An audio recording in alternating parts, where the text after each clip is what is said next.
ठीक है ना, आपके ज़माने में आपने अपने उस्ताद का कपड़ा धोया, अपने उस्ताद का अंडरवियर धोया, जूठा धोया, वगैरह वगैरह जो कुछ भी किया आपने अगर गांड मरवाया रहेगा तो क्या हम भी मरवाएंगे?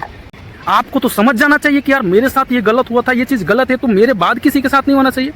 कि आप लोगों के इसी हरकत की वजह से बहुत से लड़के इस मशीन को सीखना छोड़कर चले जाते हैं और लेबर मजदूरी करने के लिए अपनी ज़िंदगी को बर्बाद कर देते हैं। ज़्यादा मैं भी एक ऑपरेटर हूँ, मैंने भी हेल्पर निकाले हैं, मैंने भी ऑपरेटर बनाए हैं। मुझे अच्छे से पता है कि 3 से 4 महीना में कोई भी बंदा ऑपरेटर बन सकता है। जो नए लड़कों का 3-4 महीना तो सिर्फ सीट के पीछे बिठाकर खाना बनवाकर उनसे अपनी हेल्परी करवा कर ही उनका हिम्मत तोड़ देते हैं और उन्हें भागने पर मजबूर कर देते हैं। और जो भी भंगार निकलता है, जैसे कोई लोखंड का सलिया निकल गया, एंगल निकल गया या जो भी लोहा निकल गया, तो उसे इकट्ठा करने के लिए कीचड़ में, मिट्टी में अपने हेल्पर को भेजते हैं। फिर वो हेल्पर बेचारा कीचड़ से, मिट्टी से उस लोहा को निकालकर इकट्ठा करता है। फिर वो शाम को अपने कांधे पे उठाकर, अपने सिर पे उठाकर भंगार की दुकान तक लेकर जाता है, वहाँ बेचता है। और बेचने के बाद पैसा कौन लेता है? ऑपरेटर ले लेता है। मेरे दोस्त, मैं आज अपने इस वीडियो में पोकलेन लाइन की, ड्राइवरी लाइन की कुछ ऐसी बातें बताने वाला हूँ जो शायद कोई नहीं बताता होगा, लेकिन होता सबके साथ है।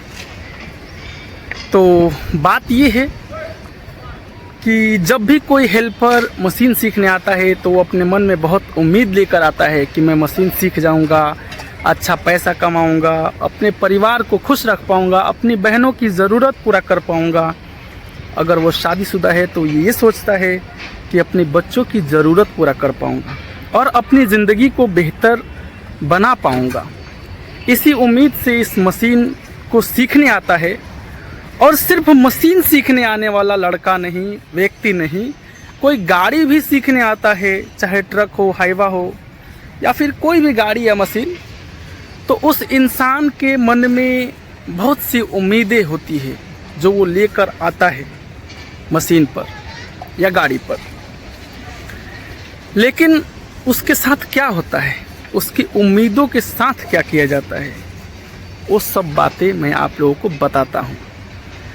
तो पहली बात कि जब वो आता है पूरे दिल से मेहनत करता है ताकि उस्ताद खुश हो जाए और खुश होकर उसे जल्द से जल्द गाड़ी हो या पोकलेन हो या कोई जेसीबी हाइड्रा जो भी हो, वो जल्दी से जल्दी सिखा दे। लेकिन उस्ताद उसके साथ क्या करता है? पहले बोलता है कि पहले हेल्परी करो, पहले देखो, पहले समझो, फिर तुम्हें दूंगा, बिठाऊंगा सीट पे, उससे पहले आपको नहीं बैठने दिया जाएगा। और होता भी ऐसा ही है, बैठने भी नहीं दिया जाता है उसे। फिर भी लड़का मेहनत करता है, बहुत मेहनत करता है, दिल से मेहनत करता है। लेकिन साला, मेरा एक सवाल ये है कि उसका 2-3 महीना जो आप लोग टाइम पास करवा देते हो, कोई भी ऑपरेटर रहने दो, क्या ये बात सही है? ठीक है ना, आपके ज़माने में आपने अपने उस्ताद का कपड़ा धोया, अपने उस्ताद का अंडरवियर धोया, जूठा धोया, वगैरह वगैरह जो कुछ भी किया आपने अगर गांड मरवाया रहेगा तो क्या हम भी मरवाएंगे? हाँ, हम भी मरवाएंगे। ये कैसा न्याय है? आपको तो समझ जाना चाहिए कि यार मेरे साथ ये गलत हुआ था, ये चीज़ गलत है, तो मेरे बाद किसी के साथ नहीं होना चाहिए। लेकिन आप क्या करते हो? आप भी वही करते हो और किसी के बेटे का, किसी के भाई का वक्त बर्बाद करते हो, उसका मोटिवेशन को ख़त्म कर देते हो। और आपके इसी हरकतों के वजह से जितने भी इस तरह के हरकत करने वाले ऑपरेटर, ड्राइवर, जो भी मेरी वीडियो को देख रहा है, उससे स्पेशली मैं बोल रहा हूँ कि आप लोगों के इसी हरकत की वजह से बहुत से लड़के इस मशीन को सीखना छोड़कर चले जाते हैं और लेबर मजदूरी करने के लिए अपनी ज़िंदगी को बर्बाद कर देते हैं। ठीक है, क्योंकि अगर जिस वक्त वो अपना सपने लेकर आए थे आपके पास, अगर आपने उनके सपनों की इज्जत किए होते ना, तो वो भी ऑपरेटर होते, वो भी एसी में बैठकर मशीन चला रहे होते। आप लोग गौर करना कि आपके लाइफ में बहुत से ऐसे हेल्पर आए होंगे जो 2 महीना 3 महीना में भाग जाते हैं छोड़कर। एक्चुअली में मशीन सीखने में कितना वक्त लगता है? 3 महीना, 4 महीना। ज़्यादा से ज़्यादा। मैं भी एक ऑपरेटर हूँ, मैंने भी हेल्पर निकाले हैं, मैंने भी ऑपरेटर बनाए हैं। मुझे अच्छे से पता है कि 3 से 4 महीना में कोई भी बंदा ऑपरेटर बन सकता है, लेकिन कुछ ऐसे हरामी ऑपरेटर है जो नए लड़कों का 3-4 महीना तो सिर्फ सीट के पीछे बिठाकर खाना बनवाकर उनसे अपनी हेल्परी करवा कर ही उनका हिम्मत तोड़ देते हैं और उन्हें भागने पर मजबूर कर देते हैं। और कुछ ऑपरेटर तो इतने नीच और घटिया होते हैं जो अपने हेल्पर का पेमेंट भी उसे नहीं देते हैं। एक हेल्पर का पेमेंट कितना होता है? 5,000-6,000 रुपये। वो भी साले खुद रख लेते हैं और बोलते हैं कि तुम्हारा कोई पेमेंट नहीं है, तुम्हें बस खाने के लिए दिया जा रहा है। यही बहुत बड़ी बात है। ये भी जब मैं पहली बार एक हेल्पर के मुंह से सुना था कि उसका कोई पेमेंट नहीं मिलता तो मुझे बहुत बुरा लगा था। मुझे आश्चर्य हुआ था कि ऐसा कैसे हो सकता है। फिर मैंने पता किया तो सच्चाई पता चली कि उसका पेमेंट मिलता है मगर उसका वस्ताद उसे नहीं देता है।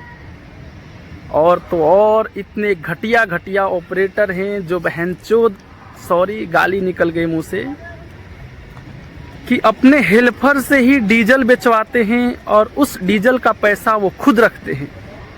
कुछ ऐसे भी ऑपरेटर हैं जो मशीन खुद वो ऑपरेट करते हैं केबिन में बैठकर, और जो भी भंगार निकलता है, जैसे कोई लोखंड का सलिया निकल गया, एंगल निकल गया या जो भी लोहा निकल गया, तो उसे इकट्ठा करने के लिए कीचड़ में, मिट्टी में अपने हेल्पर को भेजते हैं। फिर वो हेल्पर बेचारा कीचड़ से, मिट्टी से उस लोहा को निकालकर इकट्ठा करता है। फिर वो शाम को अपने कांधे पे उठाकर, अपने सिर पे उठाकर भंगार की दुकान तक लेकर जाता है, वहाँ बेचता है। और बेचने के बाद पैसा कौन लेता है? ऑपरेटर ले लेता है। फिर भी वो हेल्पर कुछ नहीं बोलता, वो खुश रहता है, क्योंकि उसके मन में एक ही इच्छा होती है, एक ही आस होता है कि जाने दो, कोई बात नहीं, कम से कम मेरे उस्ताद मुझे मशीन सिखा दे।